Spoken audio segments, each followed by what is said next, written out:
Great Patient One, Chapter 23, read by Achan Suchito and Nick Scott.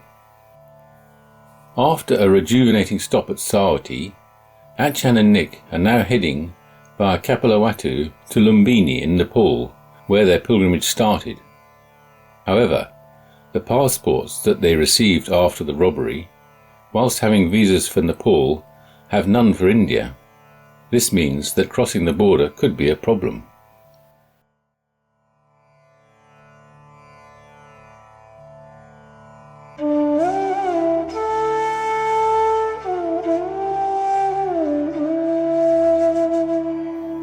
Chapter 23. The First Goodbye.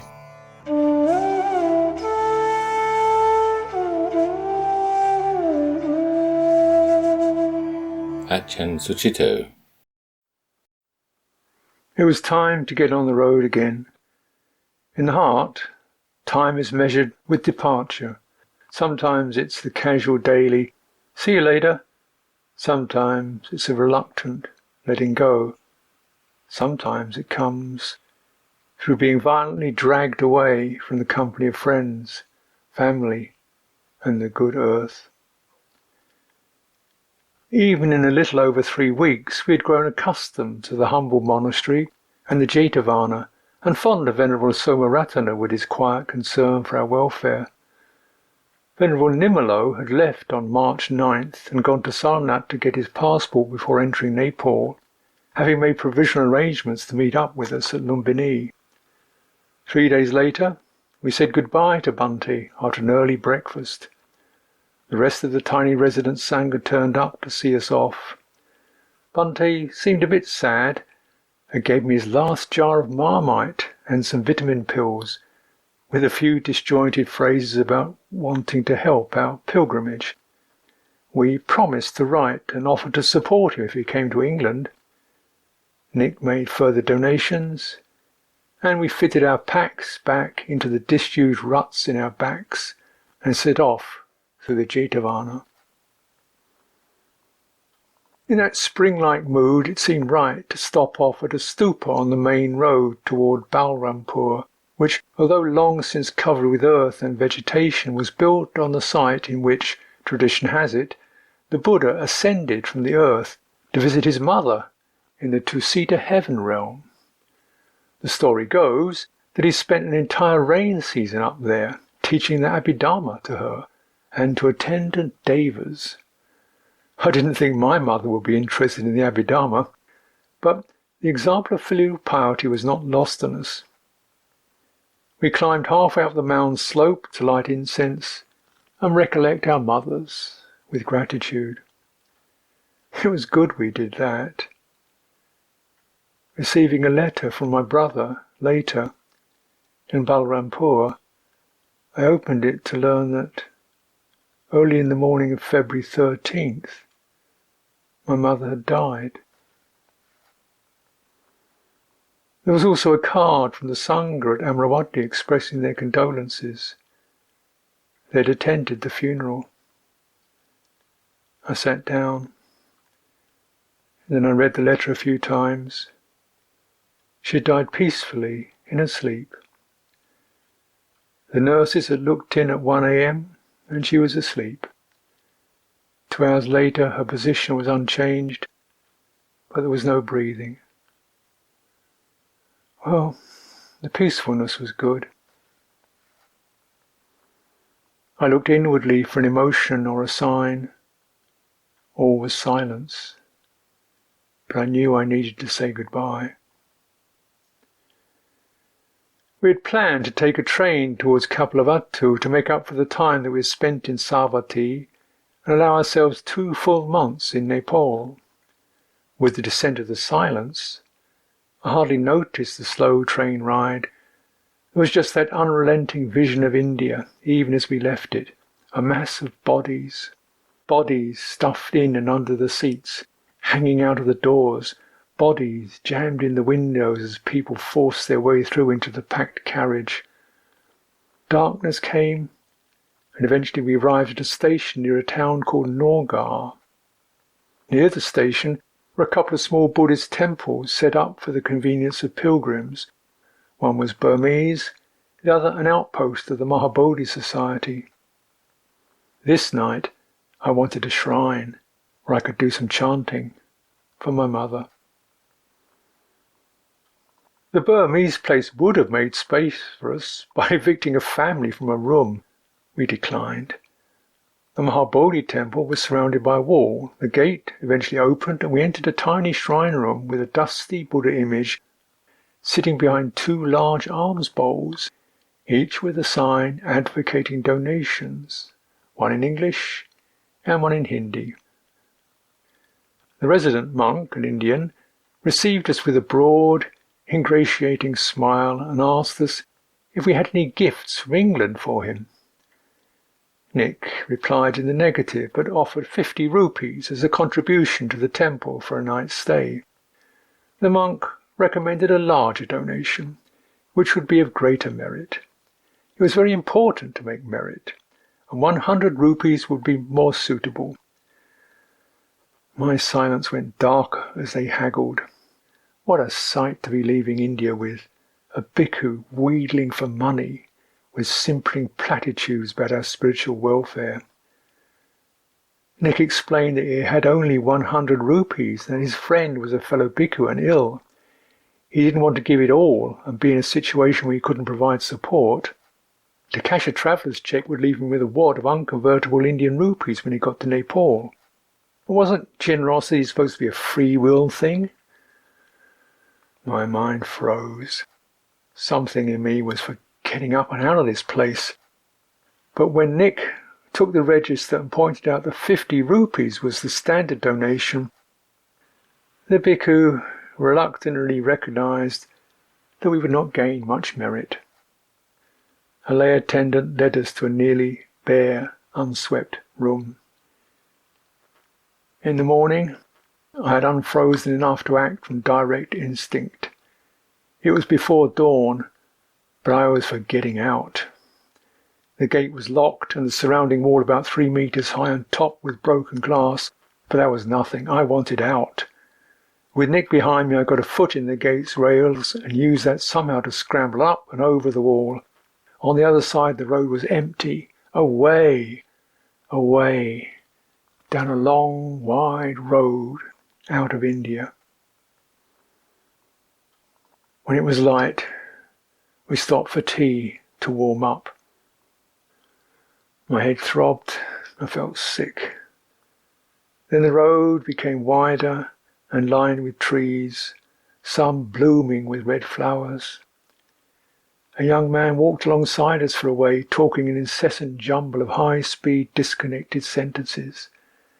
The land stretched on either side as far as the eye could see. The light was bright, but soft. India was saying goodbye. And it expected a response. Now to be very patient, to pass the test at last, no matter what.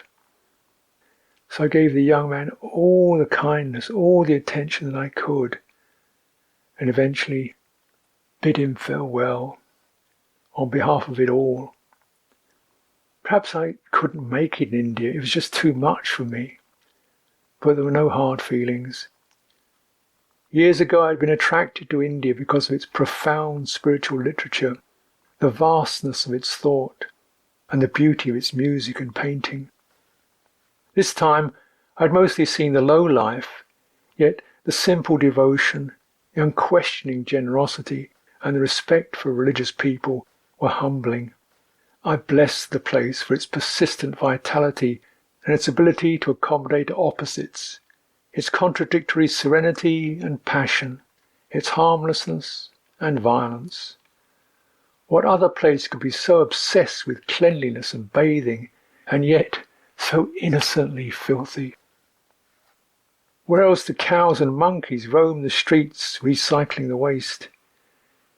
Here, the problems that are innate in civilization, including matters that Western societies manage to push under the carpet, dump in the sea, or export to other countries, get exposed.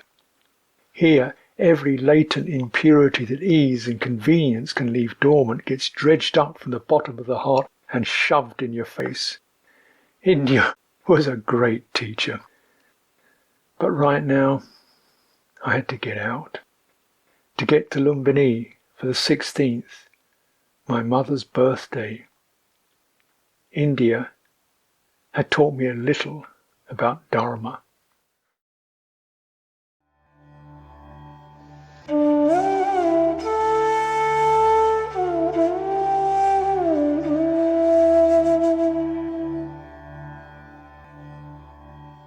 Nick Scott. It wasn't how I'd expected to be leaving India when sitting in the Jeta Grove. There the future seemed rosy, and I'd been looking forward to crossing the border and to saying goodbye.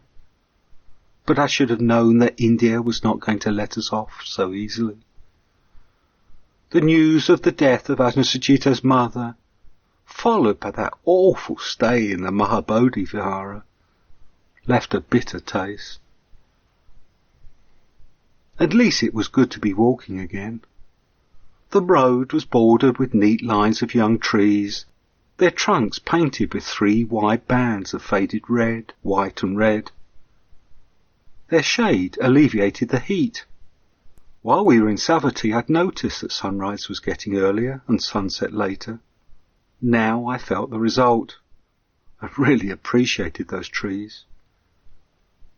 The change of season also meant the fields we were passing were now full of mature wheat, their heads and upper leaves on the turn from green to golden, so that they rustled in the breeze. Most of the water from the rainy season had gone, and the birds had been condensed from the wider landscape to congregate at the few remaining pools. One we passed contained a dozen elegant black-winged stilts poking at the mud. Soon, before all the water dried up, such migrants would be leaving, returning north to their nesting sites amidst the tundra of Siberia. We stopped for a breakfast of tea and sweet biscuits in Norgaur town, 3 kilometres on from the Vihara at Norgaur station. Then we headed north on a road that seemed far too wide and well paved for the small amount of traffic. I realised why this was when we got to the fork and the road to Piprawa, where we were heading. The other direction, where the good road went, was signposted Lumbini, 35 kilometres. So this had been the route for pilgrims and tourists to Lumbini, until Nepal had closed the border crossing. Things began to fall into place. Visitors must once have stayed at Norgaur and crossed into Nepal for the day. Now they had to go the long way round, and so stay the night in Nepal and spend their money there.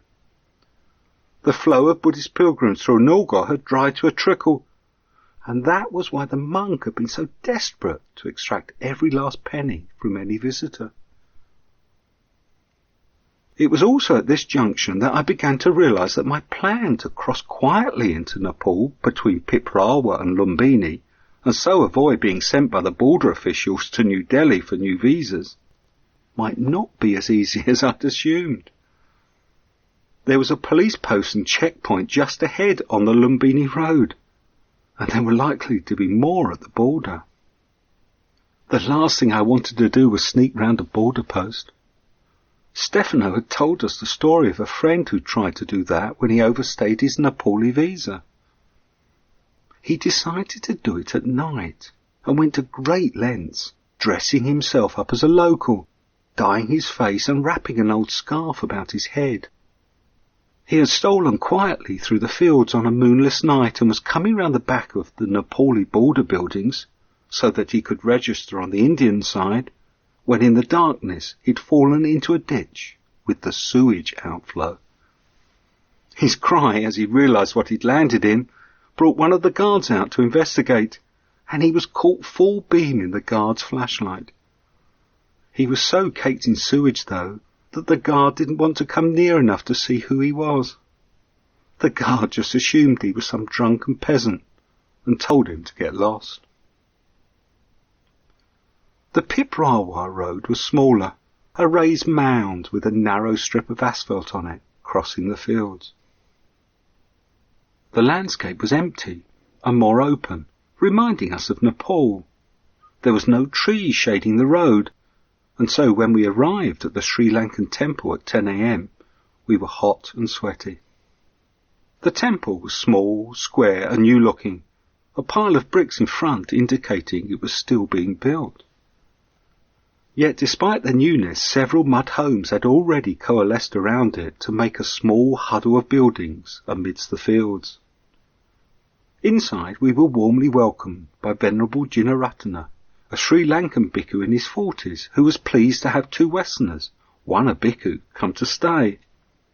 He and his companion, a more junior Indian monk whose name has gone now, made quite a fuss of us. They would have given us one of their rooms. There were only two in the temple, had we not insisted that we were happy on the roof. The generosity was a great relief after Nolga. It was interesting to see a pilgrim temple in the making. Up until now, they'd been long established, sometimes started so long ago that the founder only remained as a statue in the courtyard. Founders still in residence had grown old and had settled back into the buildings and amenities that had arisen around them. But here at Piprawa was a young bhikkhu, still making his mark in the Holy Land. Venerable Jinaratana had begun his temple only 10 years before our visit. The shrine room, he told us as he showed us around, had been completed just the previous year. Next they were building an accommodation block for pilgrims. That was what all the bricks were for. He was friendly, helpful and likeable. He told us which ruins to visit that afternoon and their significance. He responded to our intention to walk directly to Lumbini, not with surprise, but by announcing he would find out the route. He had never done it himself because of the border, but he knew it was possible. He was an energetic and busy man, with little time to listen to anything except practical details. I suppose they were all like that, these founders of temples in the Holy Land. That afternoon it was my turn with the dysentery, so although we managed to make our way round the ruins, it was slow going, and neither of us, for very different reasons, took much of it in. All I remember were two landscapes of old bricks, one of which was the remains of a big stupa. The other was an extensive mound that was supposed to be the foundations of Kapilavatthu, the town where the Buddha grew up. This was the second Kapilavatthu we'd visited on the pilgrimage. The first we walked to from Lumbini. Having now journeyed in nearly a complete circle, that Kapilavatthu was now just across the border in Nepal. Although neither of us cared then which was the real one, I've since found out more about them, and the story is worth repeating. It was the German archaeologist Fulra who first proposed the Nepalese site. After his discovery of the Ashokan column at Lumbini in 1896, he obtained a commission from the Nepalese government to search elsewhere in their Tarai districts for Kapilavatthu. Despite extensive excavations at Tilarakot, which destroyed much of the remains, and an utter conviction that it was the site, he could find no conclusive evidence. When another archaeologist made a surprise visit towards the end of the dig, he discovered the workers inscribing pre-Ashokan writing on some of the bricks. Furha had descended to forgery to prove his case. Meanwhile, just across the border in British India, a local English landowner had excavated a large stupa and discovered a relic casket. He suggested that the site at Piprawa must be Kapilavatthu. That was when the scholars started to squabble. It was claimed that the distance and direction from Lumbini, given by Fa Xian in an account of his visit in 406 AD, matched up with the Indian site. Xiang Zheng's account of his visit in 635 AD was said to indicate that the Nepalese site was the correct site. With time, the consensus seemed to plump for Tilarakot, but perhaps only because Nepal cared more. They only had Lumbini, while India had all the other Buddhist holy sites. Then, in 1972, a re-excavation of the Piprawa stupa found 2 more relic caskets further down, containing ashes. And then an excavation of a nearby monastery exposed bricks, engraved Kapilavastu Pikshu Sangha. The Nepalese did not take it well. In the words of an Indian archaeologist who'd made the discovery, "The news gathered a blinding storm around it, and a number of scholars, mainly from Nepal, took recourse to the most unbecoming language." And it was after that Nepal closed the local border and forced everyone to go the long way round. So that is how the Nepalese Kapilavastu ceased to be visited and became the sleepy place with a closed museum we had found.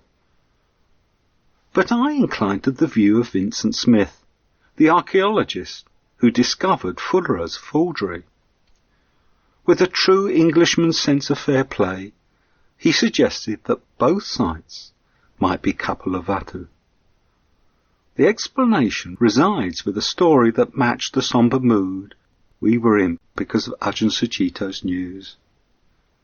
How the Buddha, towards the end of his life, had to stand back and let his hometown be razed to the ground by Vidudabha, the new king of Kosala. Kosala was then a powerful state, and the Buddha's kindred, the Sakyans of Kapilavastu, were its vassals. Vidudabha's mother had supposedly been a Sakyan princess, given in marriage to his father. But in reality, because the proud Sakyans had felt the upstart Kosalans were beneath them, they had sent a daughter that one of the chiefs had fathered with a slave girl. The king never suspected, and made her his foremost queen. The truth only emerged later, when, with the irony that life always seems to manage, he was to be succeeded by the son he had by that queen, the proud Vidudabha. Having grown up wondering why he never received presents from his mother's family, Vidudabha visited Kapilavastu while he was a prince. He found out the truth when one of his soldiers, returning to collect a forgotten spear, found a slave washing the seat that Vidudabha had sat on, with milk and water. "The son of a slave has sat on this seat," explained the slave. When Vidudabha heard this, he vowed revenge. "Let them pour milk over my seat to purify it. When I am king, I will wash the place with the blood of their hearts." The Buddha did what he could to protect his kindred from Vidudabha.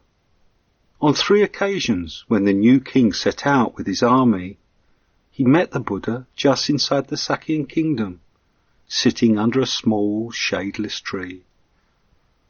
Vidudabha invited him instead to cross the border into Kosala, where there was a big shady banyan. But the Buddha replied, "Be not concerned, king. The shade of my kinsman keeps me cool." The king understood and returned to Kosala. However, when the king set out a 4th time, the Buddha knew that the fate of the Sakyans could not be averted, and remained away.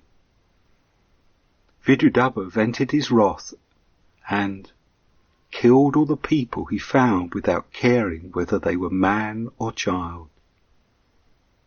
That must have been a heart-rending way to say goodbye, even for a Buddha. The town was later re-established elsewhere by the survivors, and it was this Kapilavastu that received 1/8 of the Buddha's ashes. So while India's Kapilavastu might be the new one with the stupa, Nepal's could still be the original one where the Buddha grew up. But then I'm an Englishman with that sense of fair play too. Back at the Vihara, we were temporarily raised out of our listless state by Venerable Jinaratana, who wanted to discuss the details of our departure. He'd been to see his contacts in the village and had directions for 2 routes to Lumbini. A guide had been arranged to lead us along the first part, and he had already decided which of the 2 routes we should take. He reminded me of Rabbit in Winnie the Pooh, forever busy organising his unreliable friends and relations. As I struggled to get my mind focused on what we were supposed to be doing, I felt like one of the more hopeless friends. And Ajahn Sucitto was even worse. He would just stare absent-mindedly out of the window. After evening puja that night, we lay on the roof under the stars. Wafting up from the mud huts around us, along with the last of the smoke from the evening fires, came the evocative sound of the murmuring of female voices. Women, I imagined, lying in bed beside their husbands, going over the doings of the day.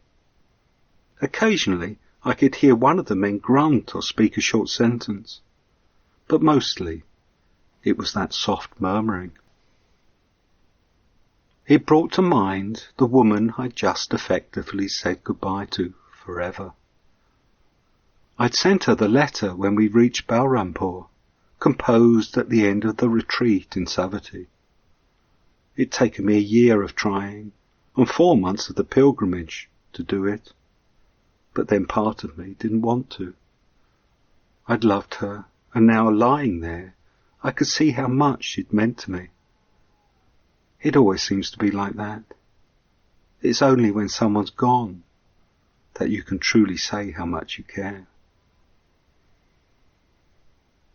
Perhaps in a way we were both in India getting over women. With Ajahn Sucitto it was the nuns. For the previous 8 years he'd been in charge of their training. It was a job that fell to him when the community had only monks who'd been trained in Thailand, but women who wanted to become nuns. It was a long, painful lesson for all. He likened leading their regular lessons on their rules to being at the helm of a ship in a storm, with the emotions of their reactions pouring over him while he hung on grimly to the wheel. One of the nuns told me later that she regularly wanted to kill him. But there was also a deep affection. The first generation were now senior enough to take charge of their own training and those that followed, and they now looked on Ajahn Sucitto with great kindness. At the last post office, there'd been a long letter for him from one of them.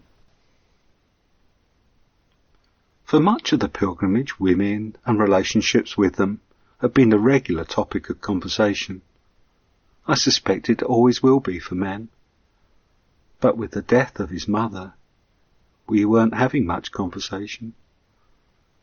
Ajahn Sucitto lay there silently that night, looking up at the stars as I fell off to sleep. Next morning, the first light filtering into the sky before dawn was greeted with calls to prayer from a nearby mosque played over the usual crackling tannoy system. Then there was a splutter, and a megaphone attached to our roof also started up, blasting out a stream of Buddhist parita chanting. We were already at the table downstairs for an early breakfast, but even there it drowned the conversation. It was Venerable Jinaratana's answer to the Muslims, who, he told us, made up 90% of the local village, part of his drive to found a Buddhist temple in the Holy Land. Soon after that we left, setting out early so we were less likely to be seen crossing the border. Our guide led us to the start of the path, and then we were on our own, wandering along a dirt track and looking out for Nepal, with no idea how we'd know when we got there. We walked on a raised earth mound winding through a vast wetland. Some of it had been planted with paddy, but mostly it was swamp and open water, with the occasional stunted tree on an island of dry land. Everywhere there were birds. Storks and Sarus cranes waded amongst the reeds. Herons flapped off, startled by our approach. Various ducks slipped out of sight into the vegetation, and a big Pallas's fish eagle quartered in the distance. In the east the sun had just risen, and everything was picked out with the intensity that the low morning light can give. It was beautiful, and a really wonderful place, but we couldn't stop. I was concerned someone would find us before we crossed into Nepal. We halted further on inside some woodland in a discreet glade. While Ajahn Sucitto sat in meditation, I stole back to take another look from the bushes at the wetlands. I'd reckoned we were over the border by then, but when we came out of the trees onto open rising ground, there, in the middle of nowhere particular, was a stone post marking the border. There was no one at all to be seen, let alone border guards. Further up the slope we turned east, heading for Lumbini, across a land even less developed than at Piprawa. It was undulating and covered in wheat, rippling in a warm wind coming from the north. There were only a few distant villages. A male pallid harrier, grey and white, hunted low over the wheat, flapping slowly back and forth beside us. And beyond, in the distance, were mountains again. We'd not seen them since we'd headed south 4 months earlier. The air was now too hazy to see the distant snow-covered peaks, but we could see, beyond the forested foothills, the first crests of the higher ranges.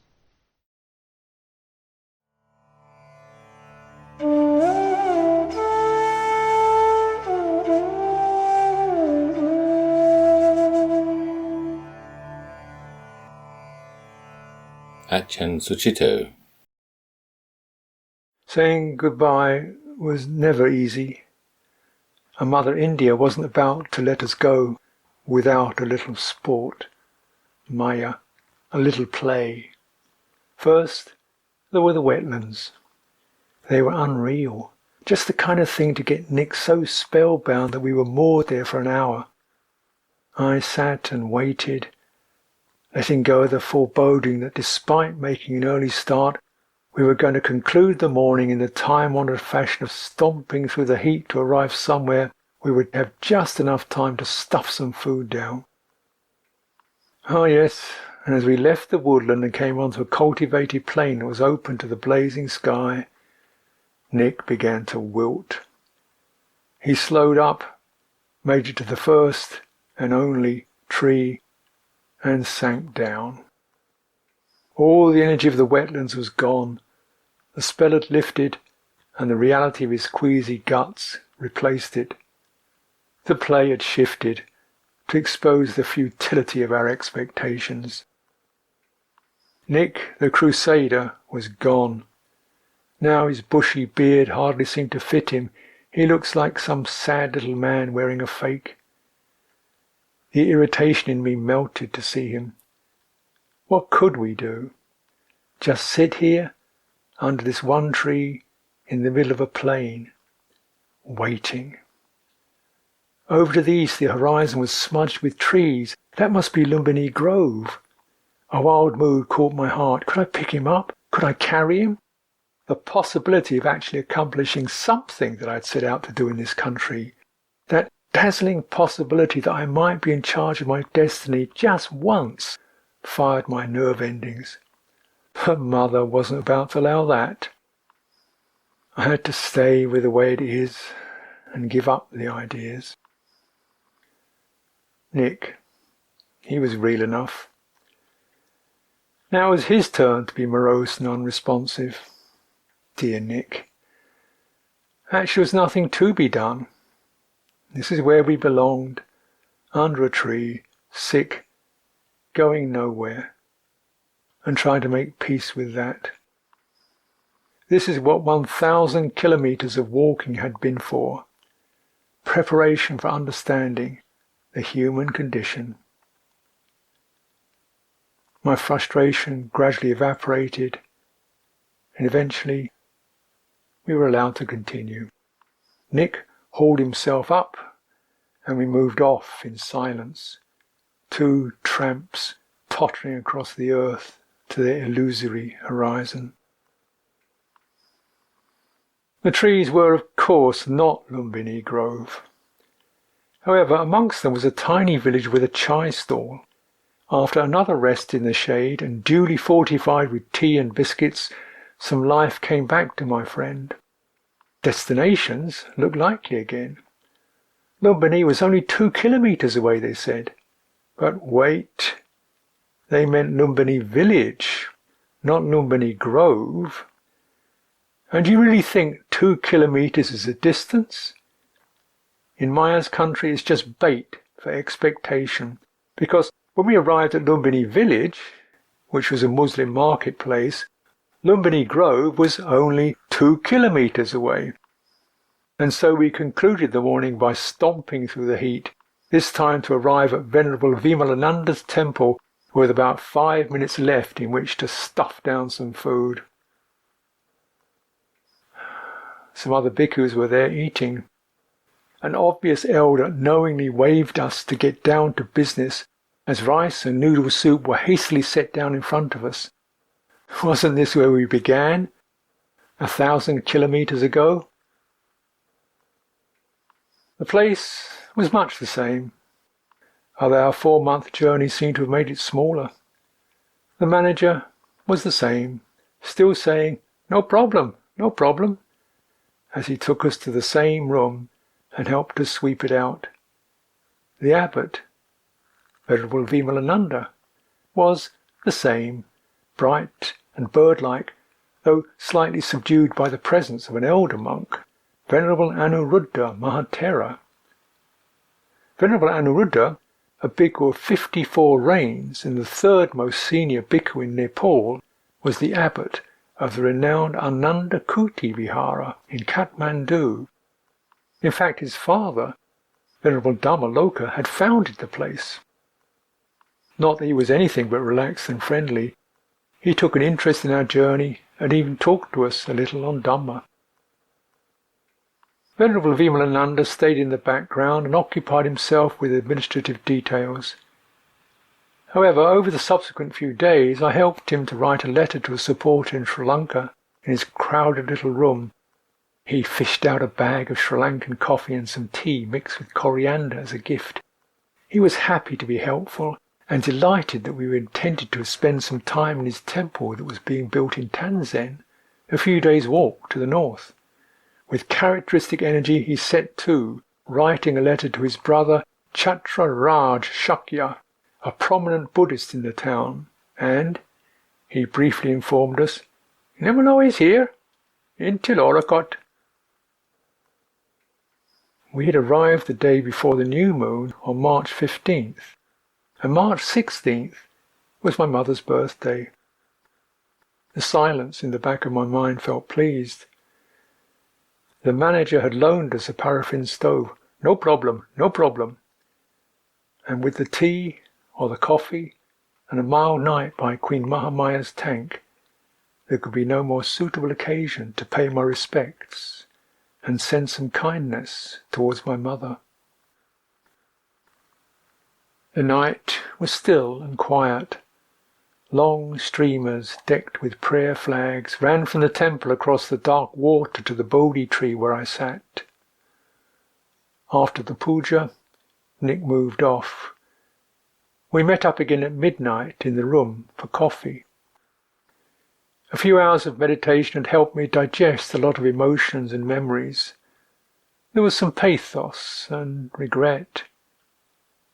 It must be difficult for all mothers to have their sons grow up and no longer be sweet little boys who depend upon them. My relationship with my mother didn't seem to have progressed since I was 11. We'd never had an adult conversation. I changed into a stranger who had no interest in the norms of family life, didn't want a career, didn't know what I was going to do, was always going off to some foreign country for months on end. And for me, she was always either dismissive or uninterested in the things that were passions for me, my studies, my music, my friends, my attempts at a personal philosophy. Yet I always wrote to her, came back from Thailand and stayed in England to support her. And whenever people offered me something, I chose flowers to send to her. As for her, even though she would not pick up the baited conversational gambits on Buddhism that I carefully laid, she knitted gloves and baked cakes for the Sangha. And once, when I was visiting and she thought I was out, I peeked through the window to see her sitting bolt upright with her eyes closed, obviously attempting to meditate. Ours was a secret relationship. Separated by our lifestyles, it was as if we couldn't acknowledge that we cared, face to face. So we had to do it indirectly. At 3 a.m, we had the morning puja by the flickering candle against the Bodhi tree.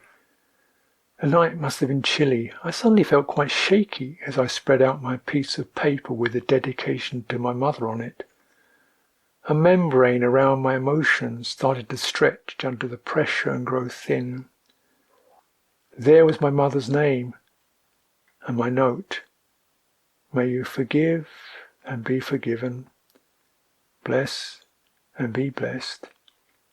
Realize peace and spread it to all beings. In gratitude for your kindness, patience and support. Your loving son. I got halfway through it with the shivering running up my chest and something trembling in my stomach. Then a great wave burst through, filled my throat, stung my eyes, and I was sobbing. For a lot of things.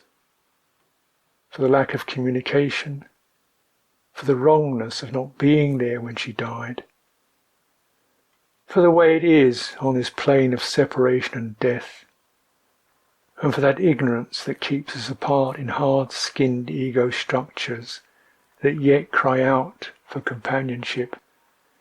Maya, she was wringing me out again, dumping my mind down that black hole of unknowing and impotence. But not so bad this time. Nick's silence was calming. I drew a mug of water from the tank and chanted the reflections on the sharing of merit. Then I lit the paper and let it burn, the embers dropping into the mug of water while we recited the verse on impermanence. All compounded things are impermanent, having the nature to arise and cease. Having come to be, they must surely end, and in their passing there is peace. I sat there until 6 a.m. Then the uniform night began to disrobe into colours and forms. Summoned by birdsong, the earth came back, exhaling a cool mist. It was time to move again. Where was there to go? I wandered north with my mug in my hand. Only a few minutes' walk away was the flame of eternal peace, though in daylight it wasn't so bright as at night. Instead, its stark brilliance was dissipated. Illusion again. How bright is the flame? As bright as the darkness. How clear is truth? As clear as the ignorance it reveals. And peace, what is that? Something mobile and flowing, yet always resting on one spot. Something whose heart is eternal, yet whose forms are transient. Maya, the flickering of form. I dipped my mug into the flames, passing it through them 3 times. That's how much you can hold in the world of form. Better to burn up utterly with abandonment. I returned to the temple, still not interested in sleep, so I spent my time washing my robes and peacefully sweeping leaves in the grounds of the temple. We'd said goodbye to Nick the Strong and Suchito the Impervious, but I had a feeling that Mother was going to stay with us. Even when you've said them, goodbyes are never as straightforward as that. Some things just keep coming back.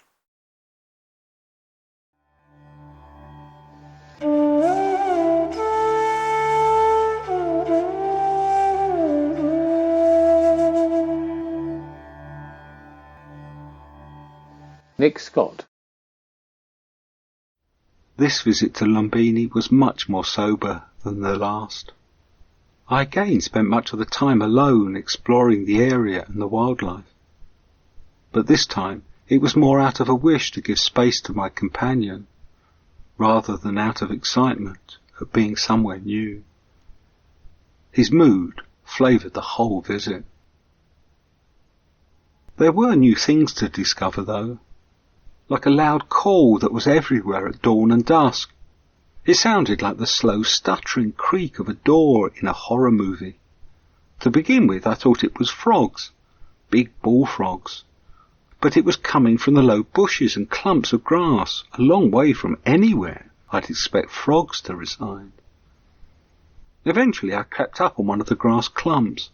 The noise stopped, and in a minor explosion, a black partridge broke cover.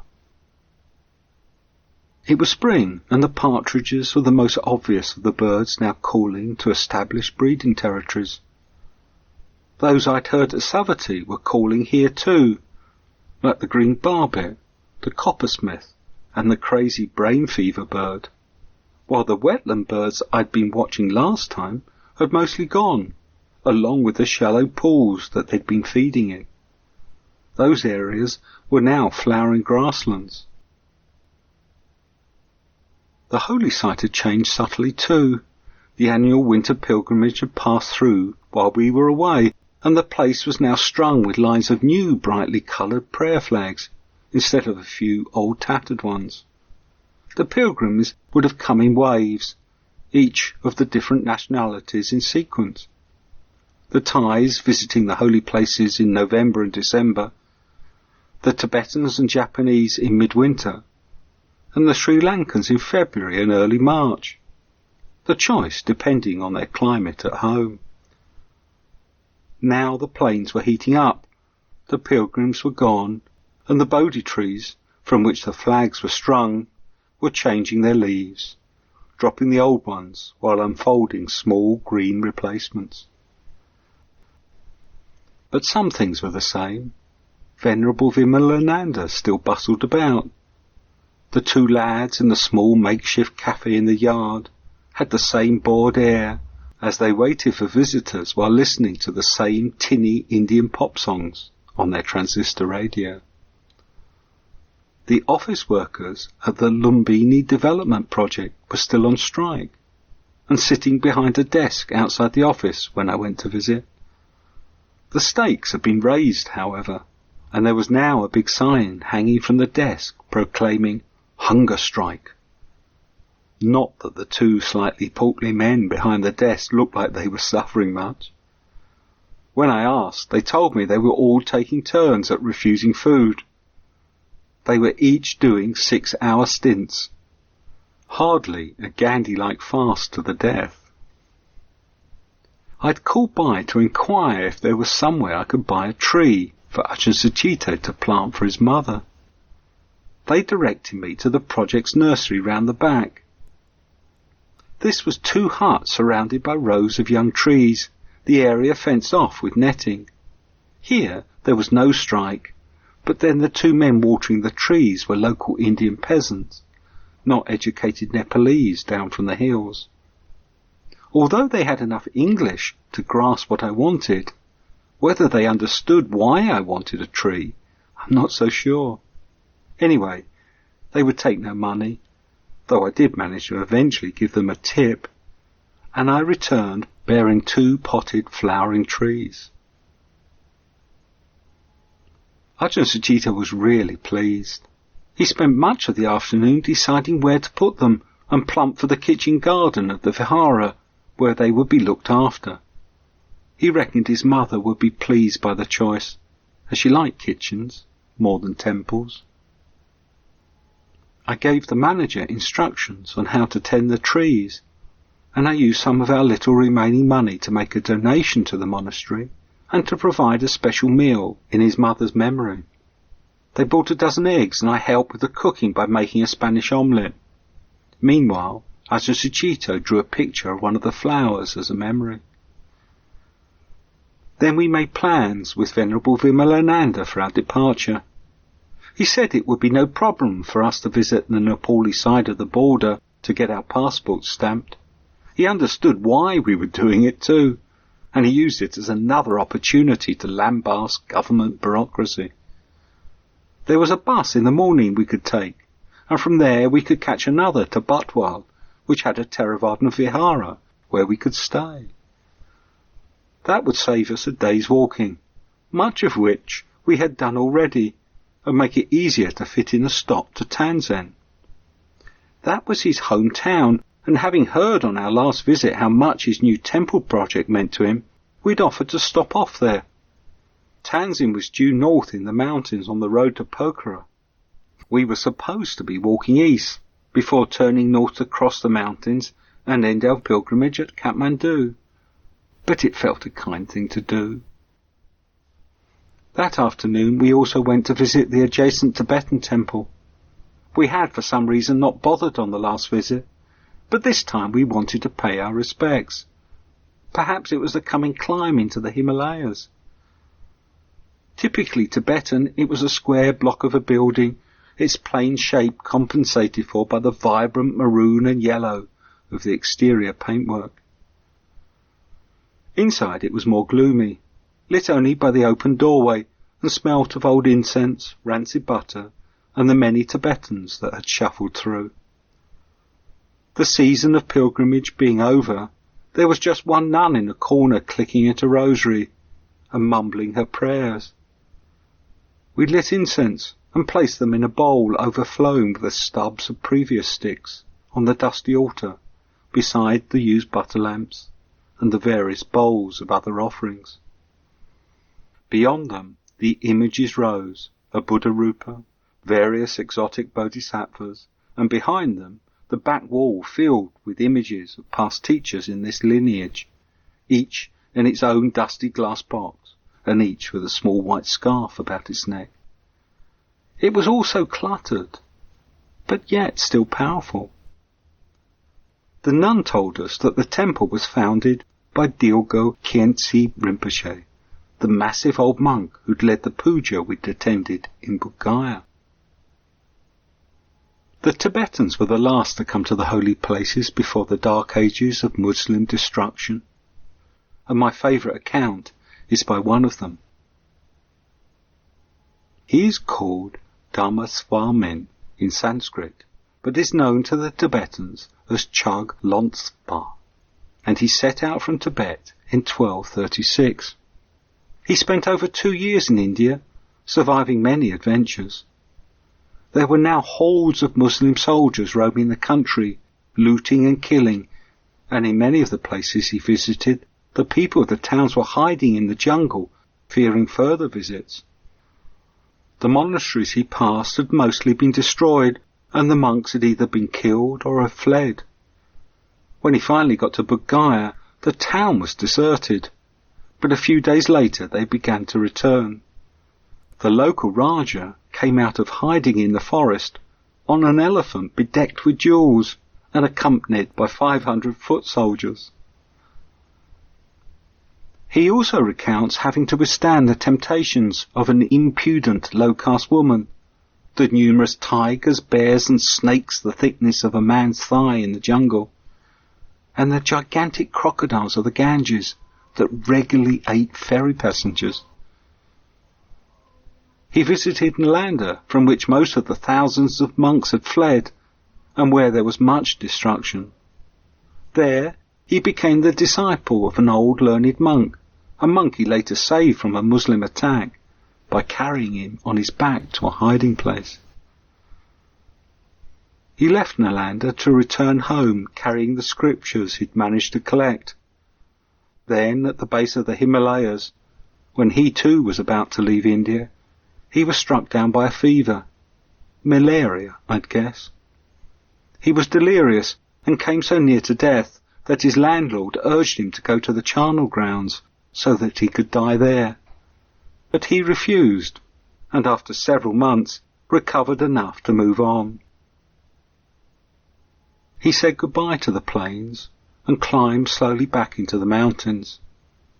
With the end of his account, the record of Buddhism in the Middle Land also comes to an end. There are no further records from pilgrims, and although the faith probably did hang on in a few pockets, it eventually died out completely. From what we'd seen while there, it seems unlikely to return.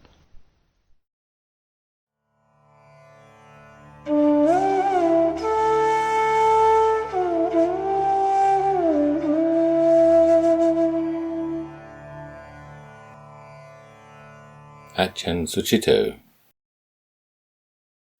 Venerable Nimalo had arrived from Tilorakot later on in the morning of my mother's birthday. He added to the chanting with which we blessed the 2 trees that Nick had acquired for my mother. We'd be together for a day or so before we all headed off to Bhairahawa. There, having officially entered Nepal, Nick and I would head north for Butwal, Tansen and the mountains. Nimalo's horizon was the flat land to the south. I admired him for travelling alone. It meant he had to survive on random support that would occasionally house him for a few days and put him on a train with a relative's address in his pocket, stay in whatever viharas and ashrams were open to penniless mendicants, adapt to situations that he came into without much security. It seemed much more the authentic way in which a bhikkhu should fare, rather than this strange coupling with a layman. However, in terms of an unveiling of one's psychological tender spots, it didn't come close to the practice Nick and I were being put through. Venerable Nimalo could set his own pace and destination. The people he stayed with were always new and glad to see him. He didn't have the continual impingement of the same person struggling with his own difficulties, for whom one has long since ceased to be a source of interest or inspiration. And it showed. By this time, Nick and I had worn into each other like a tough foot on a tough shoe. That meant a lot of directness and a kind of relaxation. We didn't have to be anything for each other. And that was an immense advantage of being honest with oneself. The wonderful result was actually a quiet sense of mutual respect and a growing disengagement from our individual viewpoints. Not that it was smooth sailing by any means. We left Lumbini on March 17th in a last-minute scramble to get onto the roof of a bus. It was chugging off down the dirt road as we swung ourselves and our bags up the ladder on the back. That took us to the border town and onto another bus heading towards Butwal. We alighted a few kilometres before the town. It felt proper to walk, even though, as usual, it took longer than expected. Our way was to come staggering in out of the darkness with Nick looking for a place to get the sole stuck back onto his sandal, and me trying to find out where the Buddha Bihar was from the locals and getting incomprehension in return. Back here again. Unconnectedness felt right for our pilgrimage. That was the mode of practice we kept returning to. But now I stopped thinking there was something wrong with it. Mother India had taught me to leave such thoughts behind. If you go to Lumbini, have a look in the kitchen garden of the Theravada temple. There should be a couple of white blossom trees there, and the manager promised to look after them. Just as I was scrambling onto the bus, I looked over there, saying to myself, "You'll be all right there, Mum." I didn't want to leave. I felt the mood welling up again. Fortunately, the bus jogged me back as I had to get seated or fall off the roof. The wheels kicked up a cloud of choking red dust and did the leave-taking for me.